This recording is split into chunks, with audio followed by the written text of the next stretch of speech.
देश की नई संसद बनकर है तैयार, अब फीता काटने को लेकर है रार। इस पर क्या कहता है हमारा संविधान? 28 मई ये वो तारीख है जिसे नई संसद के उद्घाटन के लिए चुना गया है। लेकिन देश की नई संसद के उद्घाटन से पहले इस पर विवाद भी शुरू हो गया है। विवाद है प्रधानमंत्री नरेंद्र मोदी से इसके उद्घाटन को लेकर। विपक्ष के 19 दलों की मांग है कि नई संसद का उद्घाटन देश की राष्ट्रपति द्रौपदी मुर्मू करें।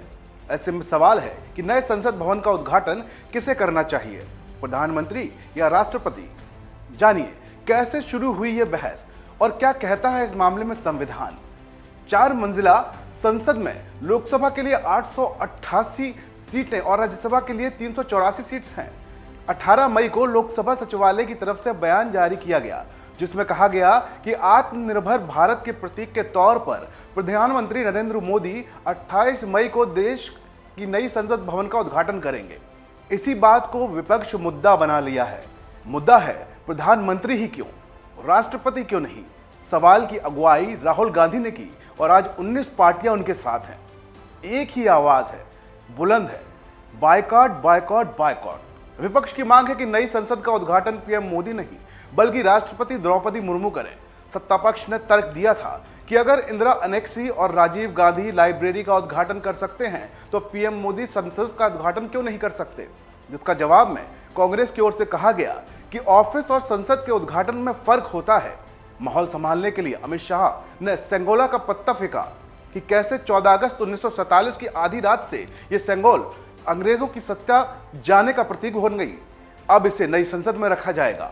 इस पूरे मामले में संविधान क्या कहता है, इसके लिए आर्टिकल 79, 74 और 87 को पढ़ना होगा।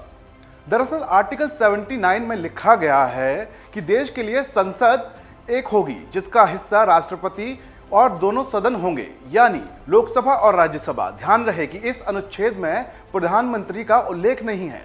वहीं आर्टिकल 74 एक कहता है कि प्रधानमंत्री की अगुवाई में मंत्रिपरिषद का गठन होगा। राष्ट्रपति मंत्रिपरिषद की सलाह और सहयोग के मुताबिक अपने कामों में निपटारा करेंगे।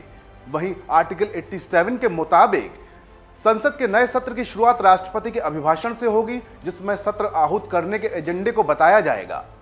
विपक्ष का पहला तर्क है कि संसद की परिभाषा में कहीं भी प्रधानमंत्री की बात नहीं है, इसलिए पीएम इसका उद्घाटन नहीं कर सकते।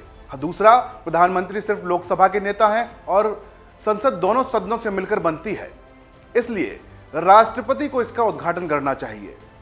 और राज्यसभा कभी भंग नहीं होती, इसे काउंसिल ऑफ स्टेट्स भी कहा जाता है और इसके अध्यक्ष उपराष्ट्रपति होते हैं, इसलिए राष्ट्रपति के बाद उद्घाटन का नैतिक दायित्व उपराष्ट्रपति का है। प्रधानमंत्री चुनी हुई सरकार के मुखिया होते हैं, इसमें कोई शक नहीं। सरकार की उपलब्धियों का श्रेय भी मिलना चाहिए। हमारे टैक्स के पैसे से बनी इमारतों का उद्घाटन भी कर सकते हैं। फीता काटने की परंपरा पुरानी रही है, हम ऐसी कार्य संस्कृति का हिस्सा रहे हैं। इसमें हमें कोई हैरत नहीं होनी चाहिए। कैसे होगी जब सरकार के मंत्री मनमसोस कर रह जाते होंगे तो हम क्या चीज़ हैं। इस खबर में फिलहाल इतना ही। आप बने रहिए वन इंडिया के साथ।